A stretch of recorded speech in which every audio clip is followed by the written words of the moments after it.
Hey cuties, welcome to my channel. Today let's make these cute tulip bracelet. You can make these bracelets with the clay as well. I am making it with a foam clay. That would be not too durable, but they will look super cute. And if you're making it for yourself, you should definitely go for this one. And we will be applying varnish afterwards as well. That will make it more durable. And when we will be putting the screw pins inside it, you should also secure it with the B7000 glue that I skipped. And well, I was putting the jump rings, some of these they came out and then I had to fix it again. So firstly we will be making tulip in this way. The inner part will be upside down, the pointed part would be at the lower side, and the thicker part would be on the upper side. Like this we will be making it. Next we will be putting these screws inside it, and with a light green color. If you don't have this color, you can just mix it with white. The simple green that we get in the clay, you can mix it with white and make this color. And with this we will be making the petals as well. The petals will be a little thin, so this is how we will be making it. If you want some jewelry for your school projects as well, this would be super cute and you will get full marks for this because tulips are in town everywhere and it's trending, so you should definitely try this. And the wood would looking super cute. You can mix with more colors as well. I just chose the light pink color and a lemon color.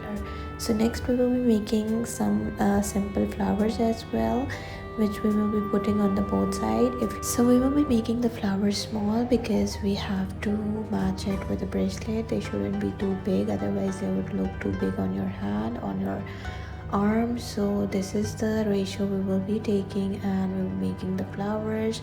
So guys, if you are watching my video till now, that means you are liking it. So do subscribe my channel for more such videos, for more such tutorials. Do tell me in the comment section that was this tutorial helpful for you and was it easy to make, and did you understand everything.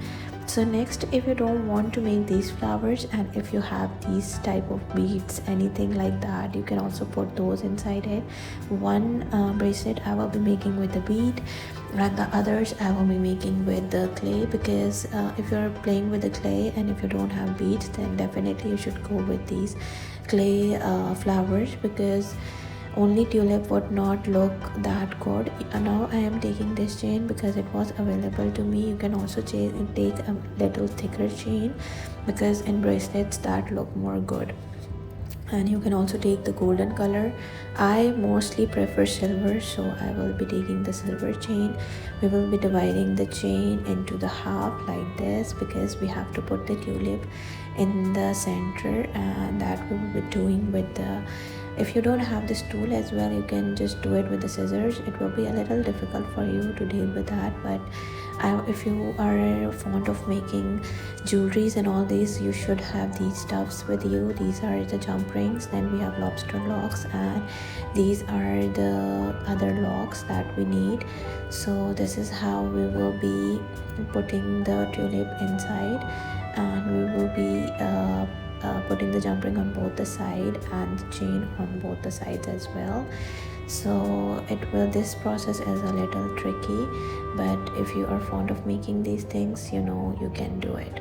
So I've ordered another tool for the jewelry as well, because that will make my jewelry making more easier, and I am thinking to launch my own website for all these as well. If you like my videos and if you don't have those time to make it, and you are lazy to do that, but if you can, that is best. If you don't have time to make all these stuffs and you really want it in your closet, I will be making my website and I will be selling these things as well, but they will be super durable because I would be covering them with a resin. I am launching my resin art as well soon, so those things would be made with resin. That would be very long lasting and you don't have to worry that they can break or they can just, foam clays are very not very durable, and they break easily. So when they are covered with resin, then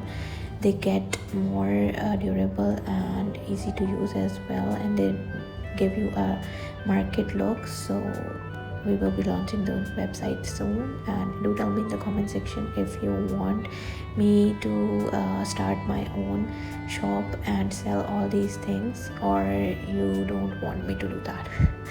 So one bracelet I made with the clay flower, and one I will be making with these beads, and I will be using the locks here because the chain is a little thin, so flowers can get out, so we have to lock them inside. For that we need these locks. So if you ask about me, I think that the beads one was looking more good because that has a touch of DIY and a market look as well. So this is how they will be turned out to be. I am removing this extra part of the lock because these locks are usually used at the end, and we put the lobster locks inside and jump rings inside it, and I don't need that hole, so I will be cutting it and I will be just putting the lock here. So this is it will be done, how it will be looking. Next the last step is we have to just put the lobster lock, secure it, and our bracelets are ready to go on my hand. So I just tied them with on my hand myself, so they were a little loose, so but they were looking super cute, and you can wear one by one. I just wore all these. Okay, so here I forgot this step. This step is to be done before varnish, so you can do it later as well if you forget. So guys, this is it for today. Do give it a thumbs up if you like my video, and don't forget to subscribe, and bye for today.